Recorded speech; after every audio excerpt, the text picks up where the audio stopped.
नमस्कार, आप दुनिया के फटाफट बुलेटिन में आप सभी का स्वागत है और नजर डालेंगे आज की खास खबरों पर। लोकसभा चुनाव के 5वें चरण का मतदान खत्म। 8 राज्यों की 49 सीटों पर मतदान। बंगाल में सबसे ज्यादा हुआ मतदान। बिहार, उत्तर प्रदेश सहित महाराष्ट्र में मतदान की कम रही रफ्तार। जम्मू कश्मीर में टूटा मतदान का रिकॉर्ड। ईरान के राष्ट्रपति इब्राहिम रईसी की हेलीकॉप्टर क्रैश में मौत। अजरबैजान की सीमा के पास खराब मौसम के चलते हादसे की आशंका। काफिले में शामिल 2 अन्य हेलीकॉप्टर सुरक्षित। इसराइली खुफिया एजेंसी मैसाद पर भी सख्त। 5वें चरण में कांग्रेस नेता राहुल गांधी, रक्षा मंत्री राजनाथ सिंह और केंद्रीय मंत्री स्मृति ईरानी सहित के दिग्गजों की किस्मत ईवीएम में कैद। 4 जून को आएंगे नतीजे।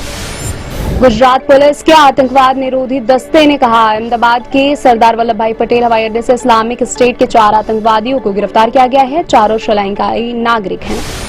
पश्चिम बंगाल के झाड़ग्राम में चुनावी रैली में प्रधानमंत्री नरेंद्र मोदी ने कहा, इंडिया गठबंधन में बिखराव की उल्टी गिनती शुरू हो गई है।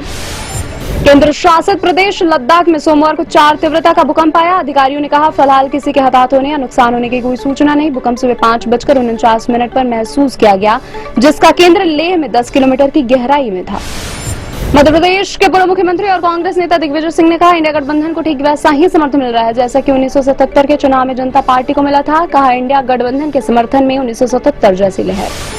पश्चिम बंगाल में लोकसभा चुनाव के 5वें चरण में हिंसा की छिटपुट घटनाएं हुई। बैरकपुर, बनगांव और आरामबाग सीटों के विभिन्न हिस्सों में टीएमसी और भाजपा कार्यकर्ताओं के बीच झड़प हुई। सुरक्षा कर्मियों ने इलाके से 2 देसी बम भी बरामद किए हैं। जगन्नाथ पुरी के दर्शन के बाद पुरी में अल सुबह पीएम मोदी ने किया रोड शो। राज्य की पटनायक सरकार पर साधा निशाना। कहा, जनता भाजपा सरकार लाने के लिए पूरी तरह तैयार। छत्तीसगढ़ के कवर्धा में दर्दनाक हादसा। आदिवासी मजदूरों से भरी पिकअप पलटने से 18 लोगों की मौत हो गई। कई की हालत गंभीर बनी हुई है। तेंदुपत्ता तोड़कर घर लौट रहे थे मजदूर। कर्नाटक में बेंगलुरु की एक अदालत ने जनता दल सेक्युलर के वरिष्ठ नेता एवं पूर्व मंत्री एसडी रेवन्ना की यौन उत्पीड़न के एक मामले में जमानत दे दी है। न्यायाधीश एसआईटी की आपत्तियों को सुनने से इनकार कर दिया और जमानत का आदेश दिया। उत्तर प्रदेश में भीषण गर्मी का कहर। हाथरस जिले में ओपीडी में पहुंचे 2500 से ज्यादा लोग। चिकित्सक के कक्ष के बाहर लंबी कतारें लगी। प्रवर्तन निदेशालय ने आम आदमी पार्टी को विदेश से मिली फंडिंग को लेकर गृह मंत्रालय को सौंपी रिपोर्ट। एजेंसी ने कहा, आपको संयुक्त राज्य अमेरिका, कनाडा, ऑस्ट्रेलिया, न्यूजीलैंड, सऊदी अरब, संयुक्त अरब अमीरात, कुवैत, ओमान और अन्य देशों के कई दानदाताओं से धन प्राप्त हुआ था। राजस्थान माध्यमिक शिक्षा बोर्ड अजमेर 12वीं कॉमर्स, साइंस और आर्ट्स का रिजल्ट हुआ जारी। अलवर खैरथल की बीबी रानी के पास एक रोटिया गांव की छात्रा प्राची सोनी ने सभी रिकॉर्ड तोड़ते हुए राजस्थान में टॉप किया है। प्राची के सभी विषयों में 100 में से 100 अंक आए हैं।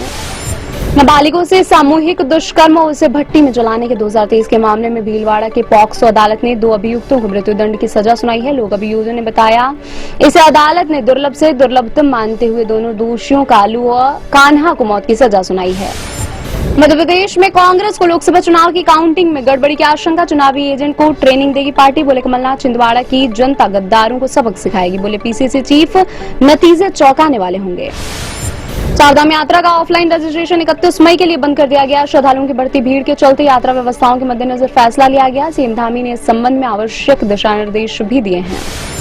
जम्मू कश्मीर के बारामूला में बम्पर वोटिंग। 3 बजे के आंकड़ों के मुताबिक यहां पर 49.9% वोटिंग हो चुकी थी, जबकि 2019 के चुनाव में यहां केवल 34.57% वोट पड़े थे। संभावना जताई जा रही है कि मतदान खत्म होने के साथ ही इस सीट पर वोटिंग प्रतिशत 50 को पार कर जाएगा। यामी गौतम और आदित्य धर बने पेरेंट्स। एक्ट्रेस ने दिया बेटे को जन्म। कपल ने अपने बच्चे का नाम रखा वेदविद। यामी और आदित्य ने 2021 में की थी शादी। अक्षय कुमार ने भारतीय नागरिकता मिलने के बाद पहली बार डाला वोट। अक्षय बोले, मैं चाहता हूं कि भारत विकसित रहे और मजबूत रहे। लोकसभा चुनाव के 5वें चरण में मुंबई में हुई वोटिंग। अक्षय कुमार को पिछले साल अगस्त में मिली थी भारत की नागरिकता। ये थे आज की फटाफट बुलेटिन और ऐसे ही ताजा अपडेट्स के लिए बने रहे हमारे साथ, यानी कि विजिट करें वेब दुनिया पर।